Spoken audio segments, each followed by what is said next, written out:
I say that for me it's pity the way the Chinese government is dealing with this problem. I really don't understand why Liu Xiaobo is in jail, because in fact he was a person who promoted this charter 2008, and he was asking for certain democratization in China and freedom, more freedom in China, but in a very peaceful way. So I really don't understand the response of the Chinese government. And I think, well, from what we see today, it's very difficult to predict what will happen in the future. Usually, there are many Liu Xiaobo in China, and there are many different people fighting for different things. And the response in the West and internationally are not very good, because there is always a double discourse. Well, business is business, so that's first. And then you have the moral values, but the way the international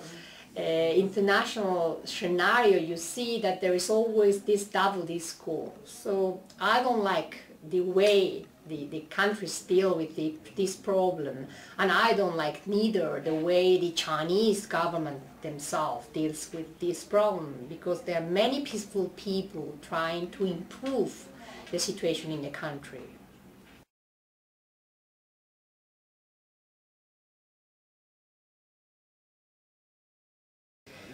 It's very hard to say, because you know the Chinese leaders, they don't behave exactly the same in each position they have. So when you see a leader, when he was not a very high level leader, then it was difficult to say which were his ideas, or if he was going to promote more freedom or not.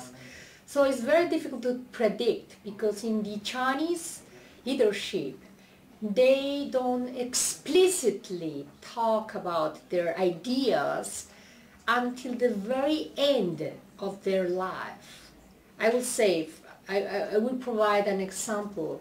You know, the Prime Minister Liu Xiaobo recently, in an interview with in the United States with a journalist, he talked a lot about democratization. Well, you probably know that in China, all this speech has not been circulating freely. But you know, Liu Xiaobo is at the end of his career. So some leaders, they don't show their clear ideas until the end. So now, if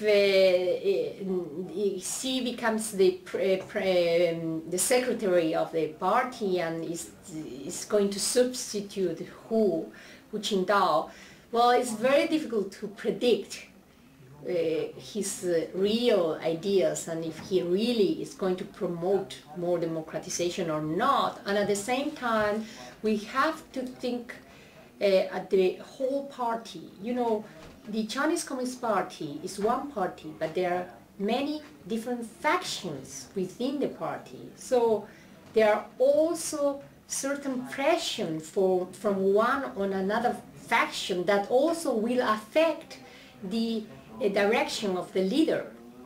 So I don't think it's easy to predict that.